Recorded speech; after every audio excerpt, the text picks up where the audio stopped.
네, 기본신앙 네 번째 세례에 대한 믿음에 대해 살펴보겠습니다. 기본신앙 네 번째 신앙 전문, 기본신앙 전문을 앞에 보시면 이렇게 나와 있습니다.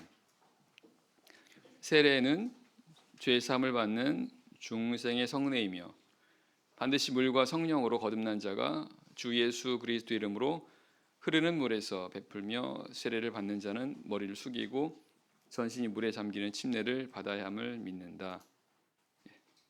이렇게 되어 있습니다. 이 시간에 세례에 대해서 함께 살펴보도록 하겠습니다. 세례는 우리 참예수 교회 3대 성례 중에 하나입니다. 그만큼 중요한 이 교리, 우리 기본 신앙인데요. 이 시간에 잘 알고 깨달아서 하나님의 뜻에 맞는 그런 삶을 또 살아가도록 해야 되겠습니다. 자, 이 기본 신앙 전문을 이렇게 하나씩 나눠서 보면요. 앞에 이렇게 되어 있죠. 세례는 죄 사함을 받는 중생의 성례라고 되어 있습니다.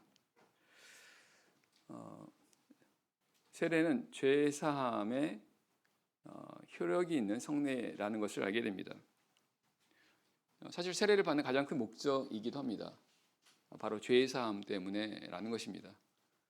물론 이것은 성경에 근거를 두고 있습니다. 성경은 세례를 받을 때 죄를 사함받게 된다라고 분명히 증거하고 있습니다. 우리가 잘 알고 있는 사도행전 2장 38절 말씀에서도 베드로가 가로되 너희가 회개하여 각각 예수 그리스도 이름으로 세례를 받고 죄 사함을 얻으라, 이렇게 되어 있습니다. 세례를 받고 죄 사함을 얻으라.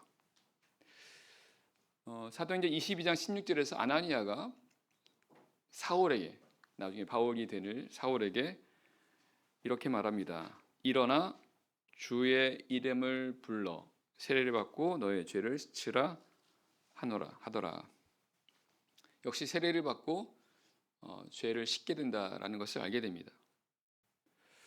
성경 이와 같이 세례를 받게 될 때 죄를 사함받게 될 거라고 분명하게 이렇게 말씀하고 있습니다.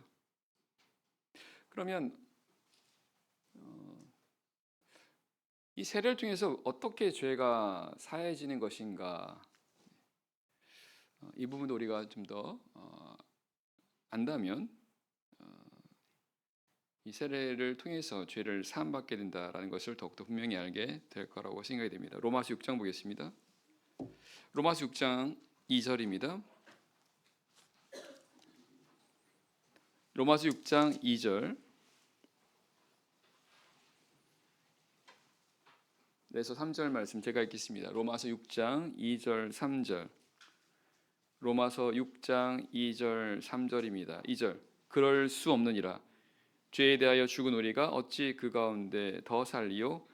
무릇 그리스도 예수와 합하여 세례를 받은 우리는 그의 죽으심과 합하여 세례를 받은 줄을 알지 못하느뇨. 성경은 이 세례를 가리켜서 예수 그리스도와 합하여 세례를 받는 것이라고 말씀하고 있고, 특별히 예수 그리스도의 죽으심과 합하여 세례 받게 된다라는 것을 알게 됩니다. 그러니까 예수님과 함께 죽는다라는 것입니다. 예수님께 십자가에 죽으셨던 것과 같이 우리가 바로 예수님과 함께 죽게 된다라는 것입니다. 근데 성경은 그 죽음에 대해서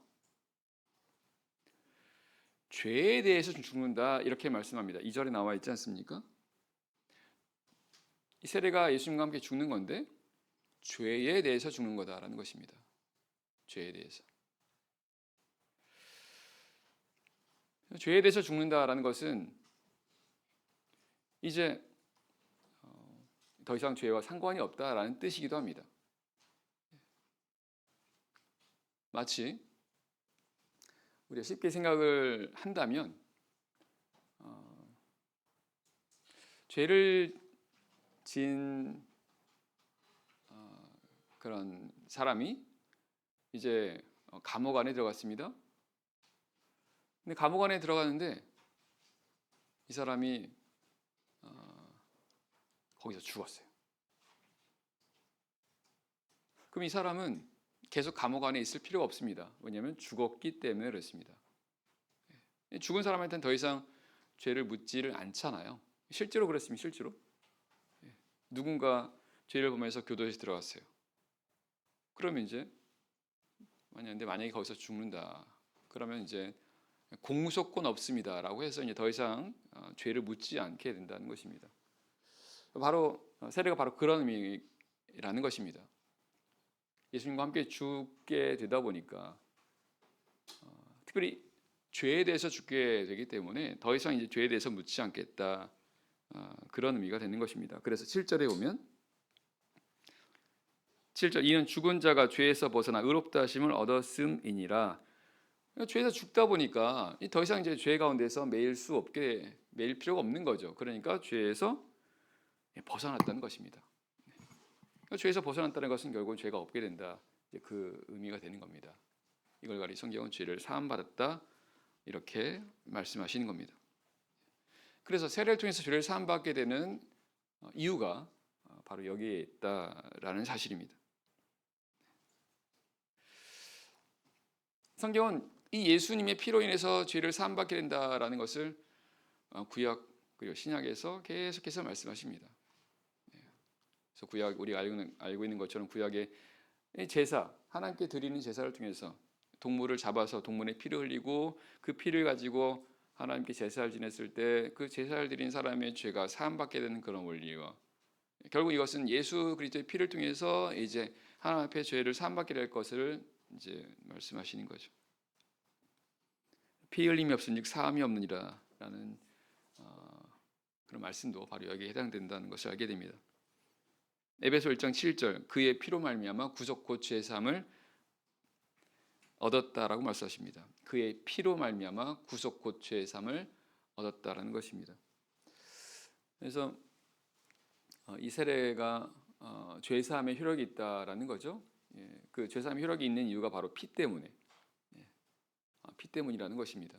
그래서 우리 눈에 보이지 않지만 하지만 영안에서 세례를 받게 될 때 예수 그리스도의 이 피가 역사함으로 그 피로 인해서 죄를 사함 받게 된다라는 것을 말씀하고 있다는 것입니다. 그래서 이 세례는 바로 죄를 사함 받게 하는 하나님의 은혜인데요. 하나님께서는 이 세례를 통해서 죄를 사함 받게 되는 부분을 여러 가지로 이제 미리 말씀하셨습니다. 조금 전에 말씀드렸던 것처럼 구약 시대 제물을 통해서도 말씀을 하셨지만 그 외에도 예를 들면 창세기 3장에 보면 아담과 하와가 범죄했습니다. 성경은 이들이 이제 범죄한 이후에 눈이 밝아져서 자신들이 벗었다는 것을 알고 자기들의 수치를 가리려고 무화과 나무 잎으로 치마를 이렇게 만들어 입었다 이렇게 말씀하셨습니까?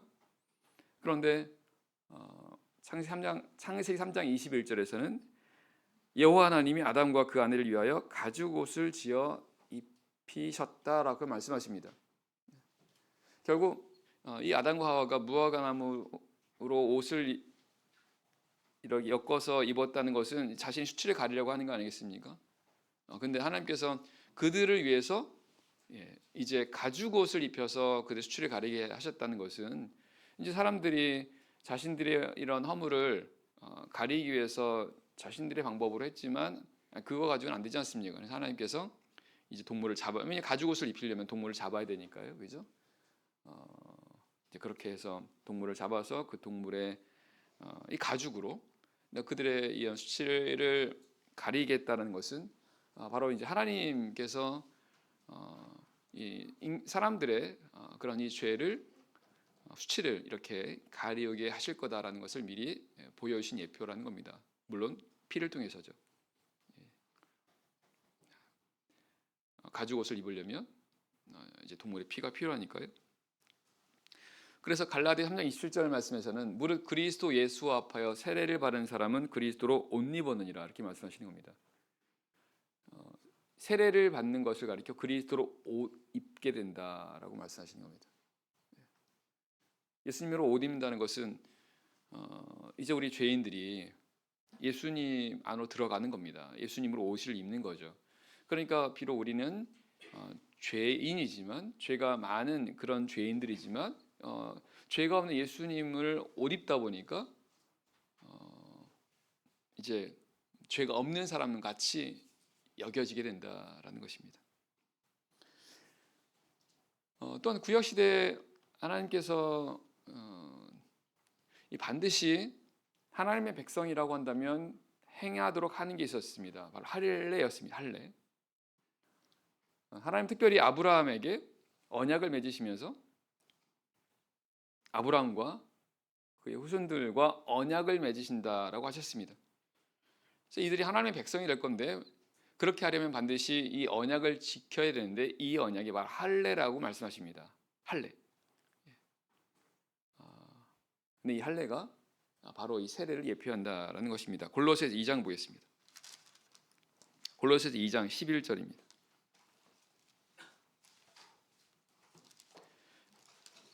골로새서 2장 11절 12절입니다. 골로새 2장 11절 12절. 2장 11절. 또 그 안에서 너희가 손으로 하지 아니한 할례를 받았으니 곧 육적 몸을 벗는 것이요 그리스도의 할례니라. 너희가 세례로 그리스도와 함께 장사한 바 되고 또 죽은 자들 가운데서 그를 일으키신 하나님의 역사를 믿음으로 말미암아 그 안에서 함께 일으키심을 받았느니라. 성경은 성도들이 너희가라는 것은 골로새서에서 너희가라고 하는 것은 골로새 교회 성도를 가리켜 말씀하는 거지 않습니까? 바울 사도는 골로새 교회 성도들이 손으로 하지 아니한 할례를 받았다 이렇게 말씀하십니다. 그 손으로 하지 아니한 할례가 바로 12절에 나와 있는 세례라는 것을 알 수 있습니다. 그 왜 세례가 이런 할례라고 말씀하시는 것이냐면 육적 몸을 벗는 것이라는 것입니다. 이 구약 시대 할례라고 하는 것은 이 할례라고 하는 의미는 단어는 잘라내다라는 뜻입니다. 실제로 이제 이스라엘 사람들 지금도 이들 할례를 행하고 있는데 이 할례를 행한다는 것은 이제 더러운 표피를 잘라내는 겁니다. 근데 이제 이게 바로 그리스도 할례라는 것입니다. 더러운 몸의 부분을 잘라내는 것, 이게 할례인데 바로 이것이 영적으로 바로 세례를 통해서 이런 죄를 잘라내는, 죄를 사함받게 되는 바로 그 영적인 할례라는 것입니다. 하나님께서 아브라함에게 아브라함의 자손이라고 한다면 아브라함뿐만 아니라 아브라함의 자손이라고 한다면 다 반드시 이 할례를 받아야 된다라고 말씀하시고 만약에 할례를 받지 않는다고 한다면 하나님 백성 중에서 아브라함의 자손 가운데서 끊어지게 될 거라고 말씀하십니다. 이거는 이제 세례를 통해서 하나님의 백성이 되어야 된다는 것. 다시 말하면 세례를 받지 않으면 하나님의 백성이 될 수 없다라는 것을 하나님께서 이와 같이 이렇게 분명하게 말씀해 주신 것이다라는 것입니다. 자, 그래서 세례가 죄 사함을 받는 것이라고 말씀하고 있고요. 계속해서 보게 되면 세례는 죄 사함을 받는 중생의 성례라고 말씀하십니다. 중생의 성례. 중생이라고 하는 것은 다시 나는 것입니다. 다시 태어나는 것입니다. 이 바로 세례가 다시 태어나는 것이라고 성경은 말씀하고 있습니다. 우리가 잘 알고 있는 말씀이 바로 요한복음 3장 3절 5절 말씀이죠. 사람이 거듭나지 않으면 하나님 나라를 볼 수 없느니라. 예수님은 하나님 나라를 보려면 하나님 나라에 들어가려면 반드시 거듭나야 된다라고 말씀하십니다. 다시 태어나야 한다는 것입니다. 왜냐하면 우리 거듭나지 않은 상태에서는 다시 말하면 우리가 원래 태어난 그와 같은 상황에서는 하나님 나라를 들어갈 수가 없다라는 것입니다. 왜냐하면 하나님 나라는 거룩한 곳이니까. 근데 우리 사람은 다 죄 가운데 있으니까요. 성경은 세상의 모든 사람이 다 죄 가운데 있다라고 증거합니다. 의인은 없나니 하나도 없다라고 말씀하십니다. 다 죄인이라는 것입니다.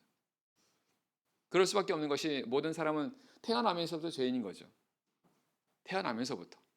왜냐하면 그 부모도 죄인이니까. 그 부모의 부모도 죄인이니까. 다시 말하면 아담을 통해서 나온 모든 사람들이 아담과 같은 그런 죄 안에 있다 보니까 모든 사람은 다 죄 가운데 있게 되는 것이고, 그 안에서 계속 이어지다 보니 결국은 다 죄인이라는 겁니다.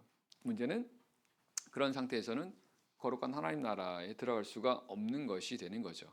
그래서 하나님께서는 하나님 나라에 들어가려면 반드시 거듭나야 된다라고 말씀하신 겁니다.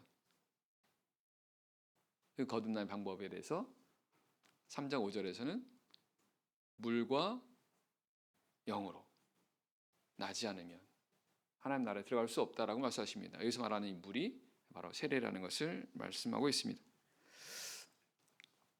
세례가 바로 거듭나게 하는,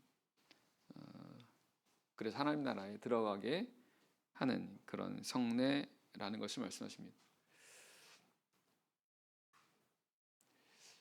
예수님은 이제 이 내용 요한복음 3장에 있지 않습니까? 근데 요한복음 3장에서 그 뒷부분에 보면 요한복음 8장에서 보면 예수님은 유대인들한테 너희는 너희 아비 마귀에서 났다라고 말씀하십니다.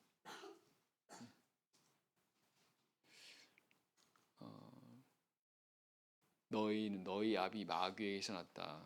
결국은 하나님 보시기에 모든 죄 가운데 있는 사람들은 다 사실은 마귀로부터 난 자들이라는 것입니다. 죄 안에 있기 때문에. 그러니까 말씀드린 것처럼 그 가운데서는 하나님 나라에 들어갈 수가 없는 거죠. 그래서 하나님 나라에 들어가려면 반드시 다시 태어나야 한다는 것입니다. 이게 바로 거듭남인 거죠. 그리고 이게 바로 중생이 되는 겁니다. 바로 세례를 통해서 물과 영으로, 물과 성령으로 나지 않으면 할 때 이 물이 바로 세례를 가리키는 것라는 것입니다. 그래서 이 바로 세례가 죄의 사함을 받는 중생의 성례이며 라고 이렇게 말씀하시는 겁니다. 자, 그 다음에 뒷부분에 보니까 반드시 물과 성령으로 거듭난 자가 주 예수 그리스도 이름으로 흐르는 물에서 베풀며 이렇게 말씀하십니다. 세례는 반드시, 여기 보면 반드시라고 되어 있지 않습니까? 세례를 주는 사람은 반드시 물과 성령으로 거듭난 자, 다시 말하면 세례와 성령을 받은 자가 세례를 주어야만 된다라는 것입니다. 왜냐하면 예수님 그 이유를 이렇게 말씀하십니다. 요한복음 8장 보겠습니다. 요한복음 8장, 요한복음 20장이네요. 요한복음 20장 21절입니다. 요한복음 20장 21절. 요한복음 20장 21절입니다.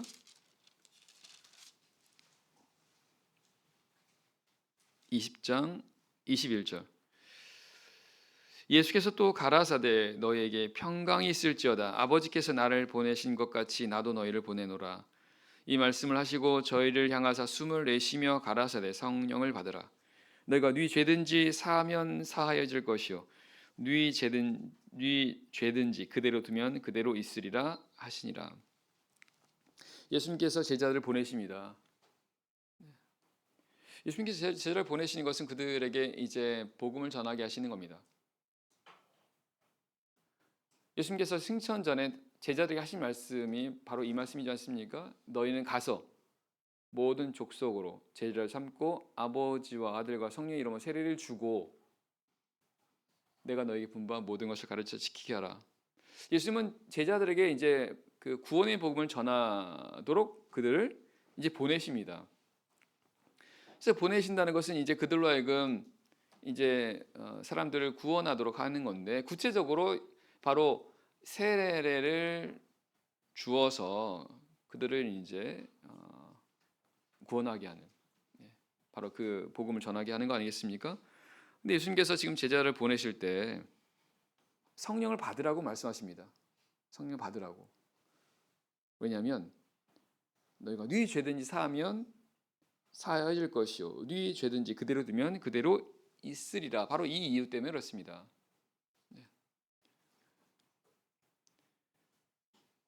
그러니까 죄를 사하는 거지 않습니까?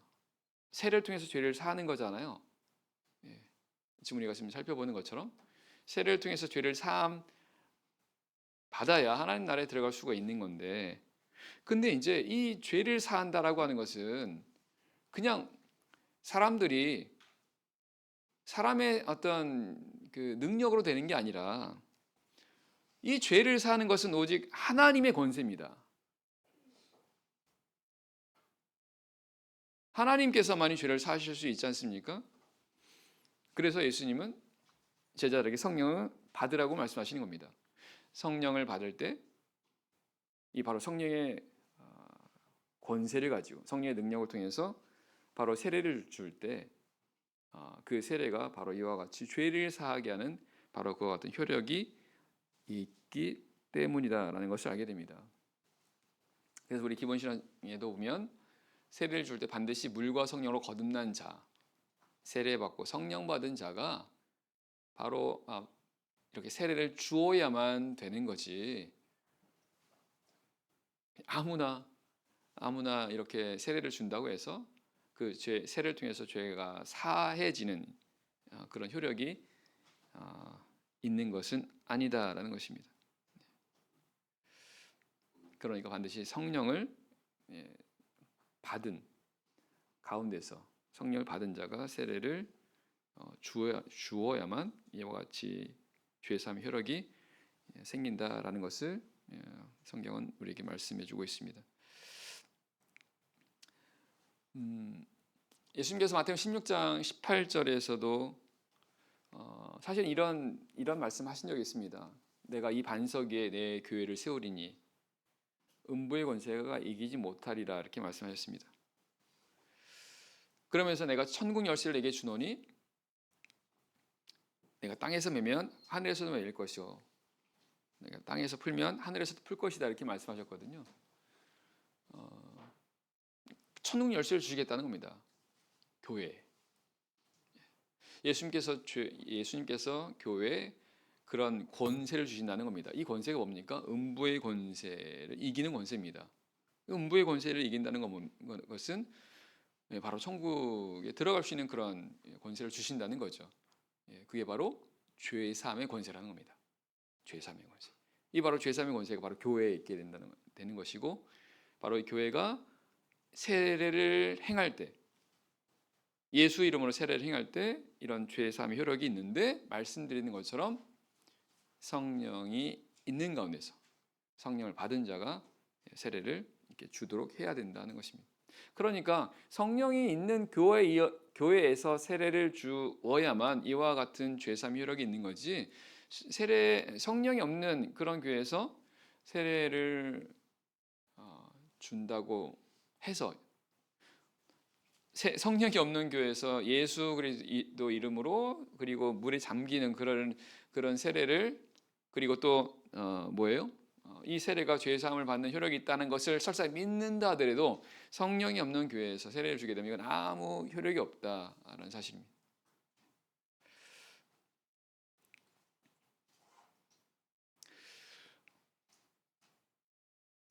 그러면서 이제 말씀하십니다. 그러면서 그 뒤에 뭐라고 되어 있습니까? 세례를 주 예수 그리스도 이름으로 흐르는 물에서 베풀고, 세례 받는 자는 머리를 숙이고 전신이 물에 잠기는 침례를 받아야 함을 믿는다, 이렇게 말씀하십니다. 세례를 받는 방법도 이렇게 한다는 것입니다. 왜냐하면 성경이 이렇게 기록이 됐으니까요. 성경이 이렇게 하라고 말씀하시니까 그렇게 세례를 주는 것입니다. 왜 굳이 그렇게 해야 하냐면, 말씀대로 해야 구원을 받을 수 있으니까라는 것입니다. 마치 하나님께서 노아에게 방주를 만들라고 말씀하실 때 일일이 방주를 만드는 방법을 말씀하시고, 노아가 그 말씀에 따라서 방주를 이렇게 만들었을 때 결국은 이 방주를 통해서 구원을 받는 것과 똑같은 원리가 되는 것입니다.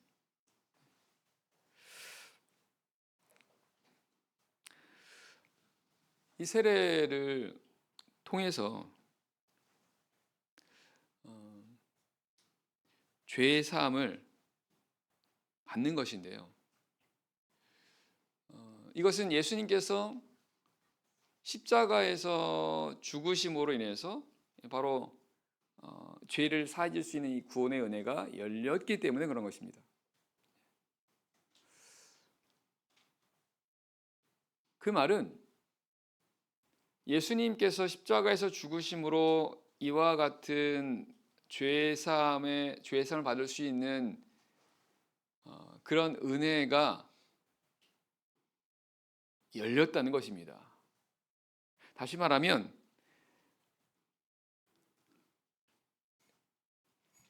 아무나 예수님의 죽으심을 통해서 이 죄사함을 받을 수 있는 건 아니라는 거예요.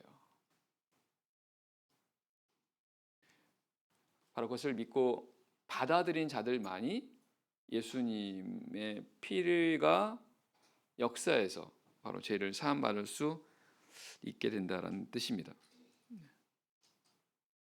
예수님께서 십자가에 죽으셔서 피를 흘려 주셨지만 그것을 믿지 않는다면, 그렇다고 한다면 이런 예수님의 피를 통해서 죄를 사함 받을 수 있는 그런 은혜를 받을 수 없게 된다라는 뜻입니다. 자, 로마서 10장 보겠습니다. 로마 10장 말씀. 로마서 10장입니다.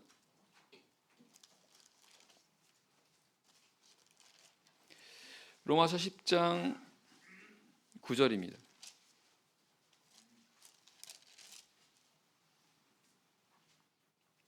로마서 10장 9절 말씀.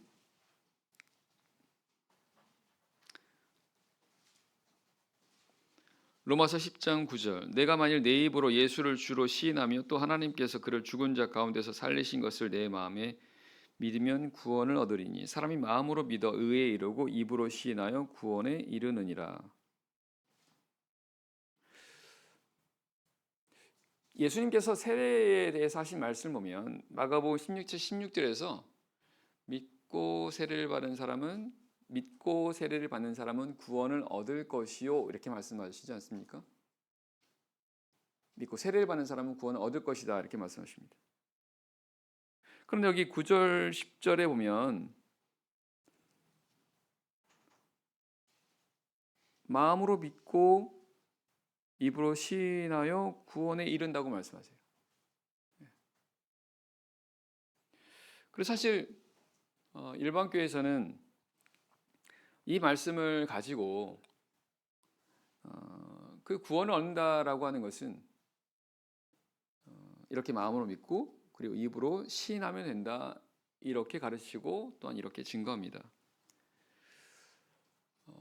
마가복음 16장 16절에서 예수님께서 믿고 세례를 받는 사람은 구원을 얻을 것이요라는 이 말씀도 있지만 근데 여기 있는 말씀을 가지고 이렇게 마음으로 믿고 입으로 시인하면 구원에 이르게 될 것이다 이렇게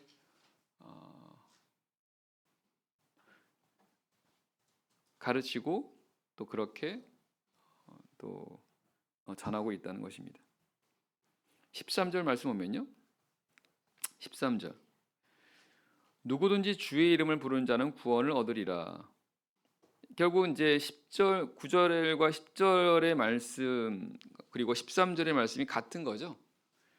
마음으로 믿고 입으로 시인하여 구원에 이르는 것. 그리고 13절에서 누구는 주의 이름을 부르는 자는 구원을 얻게 된다는 것은 다 이거 믿는 거 아니겠습니까? 결국은 믿는 자는 구원을 얻게 된다라는 그런 같은 말씀이다라는 것입니다.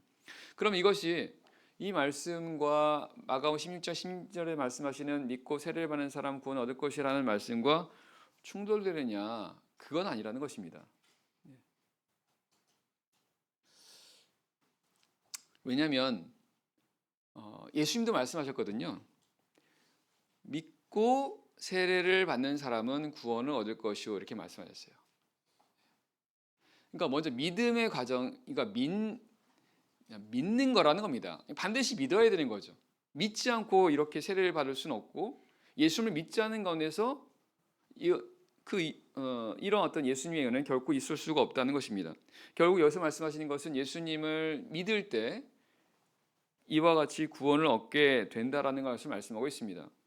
특별히 여기서는 마음으로 믿고 입으로 시인하는 것, 이것을 가리켜 믿음이다. 이것이 믿는 것이라고 말씀하고 있다는 것입니다. 그리고 그렇게 될 때 구원을 얻게 된다라는 건데요. 사실 이것은 말씀드린 것처럼 마가복음 10절 16절 말씀과 이렇게 충돌되지 않는다는 것입니다. 왜냐하면 이게 바로 이게 믿음, 이것도 믿음이라는 겁니다. 다만 예수님을 믿는 믿음이지만 이 믿음이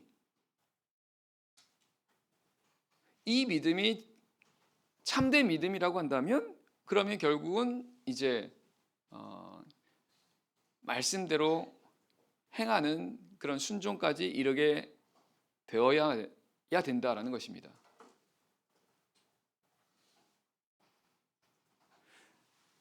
그러니까 믿음이라고 하는 것은 과정이 있죠. 마음으로 믿는 겁니다. 내가 받아들이는 겁니다. 입으로 시인도 합니다. 하지만 여기서 그치는 건 아닌 거죠. 그가 정말 믿는다고 한다면 그 말씀대로 행해야 된다는 것입니다. 그럼 결국 그것을 행하게 된다는 것, 순종하게 되는 것이고 그 순종하게 될 때 결국은 이렇게 구원에 이르게 되는 것과 마찬가지가 되는 것이죠. 그래서 13절의 말씀 보면 주의 이름을 부르는 자는 구원을 얻게 된다라고 말씀하시는데 제가 맨 처음에 이 세례를 통해서 죄를 사함 받는다라는 말씀을 드릴 때 사도행전 22장 16절에서 아나니아가 바울 사도에게 그때는 바울 이전이지 사울이었죠. 아나니아가 사울에게 했던 말을 보면 일어나 주의 이름을 불러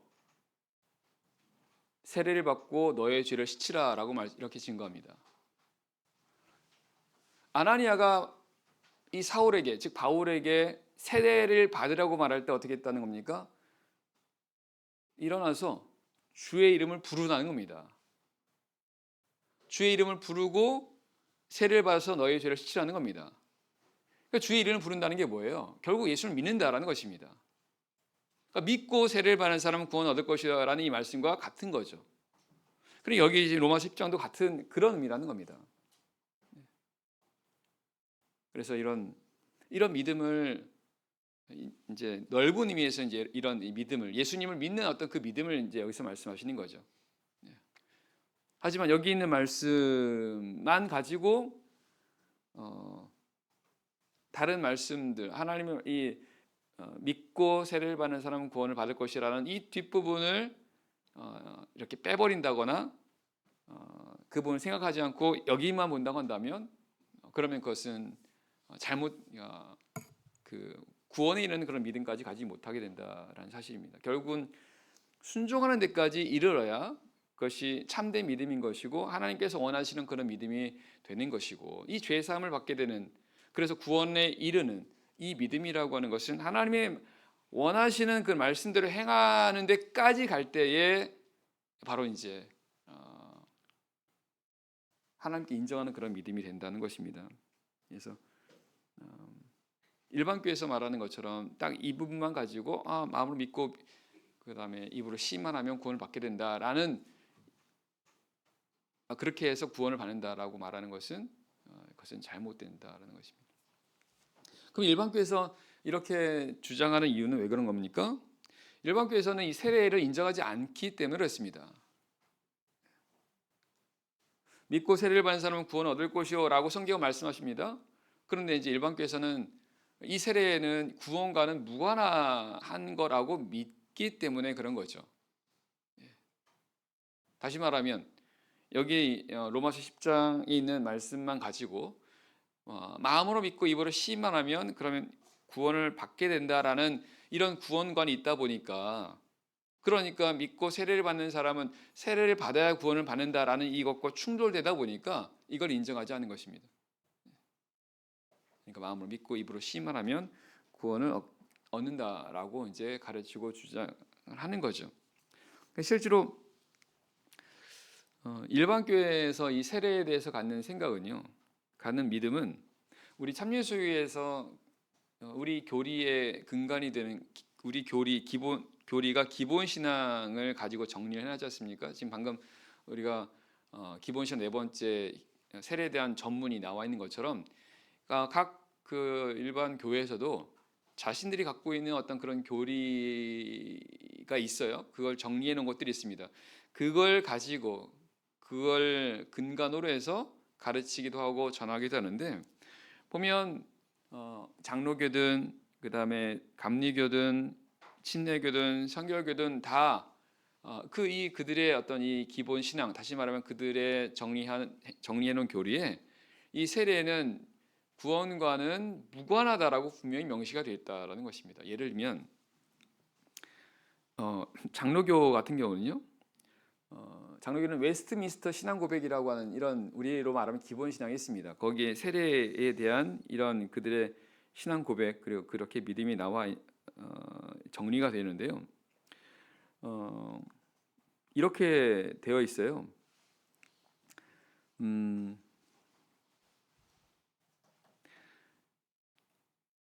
다 읽지 않고 중요한 부분에 읽게 되면요, 이 세례라고 하는 성례전을 정죄하거나 무시하는 것은 큰 죄이다라고 이렇게 하면서 세례를 인정합니다. 세례를 중요하게 여깁니다. 그런데 뒤에 보면 이렇게 나와 있어요. 그러나 세례를 받지 않은 사람은 도저히 중생할 수 없거나 구원받을 수 없고, 세례만 받으면 누구나 중생하거나 구원을 얻을 정도로 이 세례가 은혜와 구원에 그렇게도 긴밀히 밀착되어 있는 것은 아니다. 이제 이렇게 되어 있습니다. 다시 말하면 세례가 중요한 거긴 하지만, 왜냐하면 성경에 분명히 나와 있으니까요. 하지만 그렇다고 해서 세례를 받는다고 해서 중생한다거나 세례를 받는다고 해서 구원을 받는 건 아니다라고 이렇게 딱 못을 박아놨다라는 것입니다.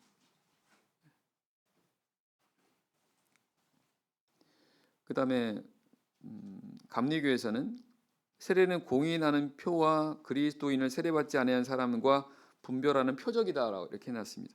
성결교에서는 교회에 속함을 표하는 예식이다라고 되어 있고요. 침례교에서는 이거는 침례는 십자가에 달리시어 죽으시고 장사되시고 부활하신 구세주를 믿으며 죄에 대하여 죽고 이전의 삶을 장사 지내며 예수 그리스도 안에서 새로운 삶으로 부활함을 상징하는 순종의 행위다라고 되어 있습니다. 쉽게 말하면 다 상징이라는 거예요. 진짜 어떤 이걸 꼭 해야만 정말로 죄를 사함받거나 구원을 얻는 것은 아니다라고 되어 있습니다. 그러니까 세례에 대한 이런 믿음이 있다 보니까, 그러니까 이제 아까 로마서 10장에 있는 말씀 이걸 가지고 죄도 사함받게 되고 그다음에 그 구원에 이르게 되는 것이다, 이렇게 주장하는 것입니다. 자, 마지막으로요. 자, 이제 우리는 이 세례에 대해서 이제 우리가 우리의 신앙을 살펴보았습니다. 이 세례에 대한 우리의 신앙은 다 성경에 있는 내용을 다 근간을 가지고 이제 우리가 알고 있는 것들입니다.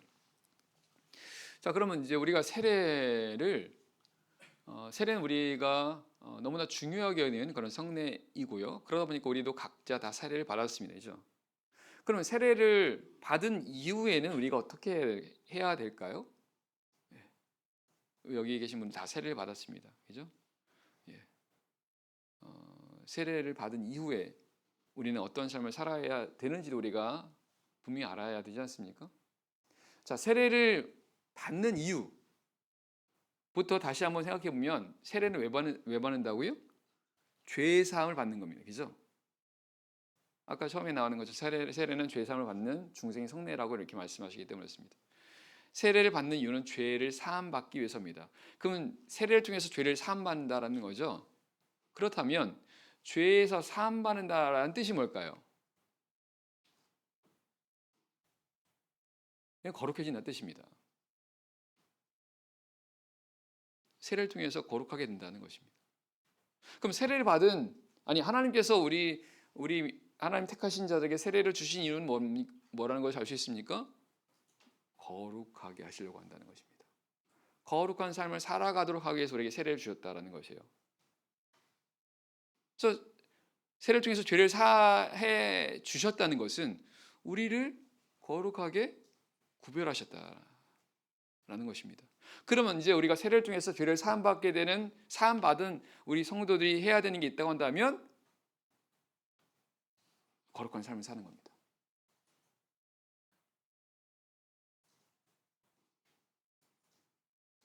그 거룩한 삶을 살아가는 건, 거룩한 삶을 살기 위해서 어떻게 하는 겁니까? 그러니까 결국은 하나님의 말씀을 따라 살아가는 것입니다. 그죠? 왜냐하면 말씀이 거룩한 거니까. 하나님의 말씀대로 살아가는 게 결국 거룩한 삶인데, 근데 이제 그런 거룩한 삶, 하나님 말씀, 거룩한 하나님 말씀대로 이렇게 살아가야 되는데,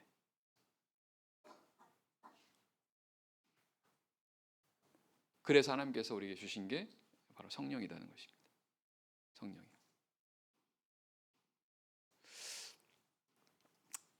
결국 이제 우리 세례받은 성도들이 해야 되는 것은 거룩한 삶을 살아가도록 해야 되는 건데, 하나님은 그와 같은 거룩한 삶을 살도록 하기 위해서 우리에게 이와 같은 성령을 이렇게 주셨다는 것입니다. 그 말은 다시 말하면 우리가 하나님 나라에 들어가는 것, 결국 하나님 나라에 들어간다는 게 바로 우리가 구원 얻는 거지 않습니까? 이제는 이 구원을 얻기 위해서는 반드시 우리가 뭘 받아야 돼요? 세례를 받아야죠. 그렇죠?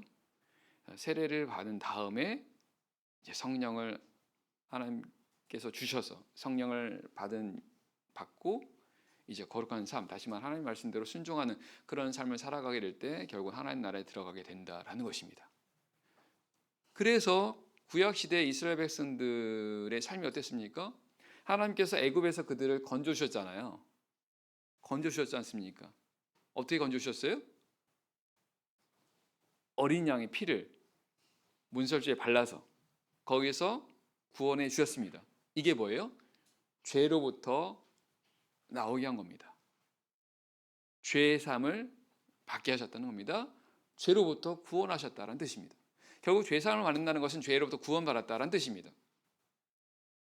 하나님께서 애굽에서 종로로 타던 그런 이스라엘 백성들, 하나님의 선민들을 그 가운데서 이렇게 구원해 내신 것이 바로 예수님 피를 통해서, 왜냐하면 예수님의 피가 유월절 어린 양의 피지 않습니까? 그래서 예수님의 피를 통해서 그 죄악된 세상에서 우리를 건져내 주신 것과 똑같다는 겁니다. 그런 다음에 하나님께서 이들을 어떻게 하신 겁니까? 가나안 땅이라고 하는 약속의 땅을 그들에게 주시고 약속을 주셨고 그 약속의 땅으로 이제 가게 하셨잖아요. 그 과정이 광야입니다. 그렇죠? 광야. 그래서 이들이 애굽에서 나와서 계속해서 하나님 약속하신 그 가나안 땅을 향해 나아가는 과정이 바로 오늘 우리가 신앙생활하는 그 과정이라는 것입니다. 근데 그 과정이 어때요? 그 과정은 구름 기둥을 따라가는 그런 과정입니다. 왜냐하면 그 구름 기둥을 따라가야 하나님께 약속하신 가나안 땅에 이룰 수 있으니까. 그 구름 기둥의 인도가 바로 오늘날 성령의 인도라는 겁니다. 결국은 우리 세례를 받은 우리 성도들이 하나님의 성령을 받아서 성령의 인도와 성령의 도움을 받아서 이 하나님 나라 천국까지 이제 우리가 가게 되는 거죠.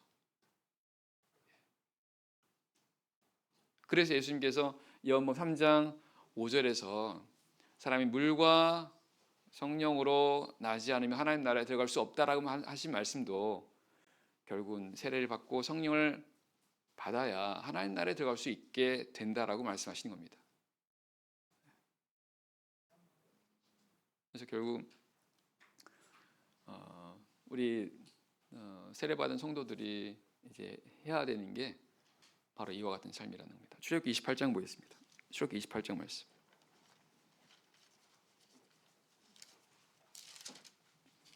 출애굽기 28장 41절입니다. 출애굽기 28장 41절 말씀.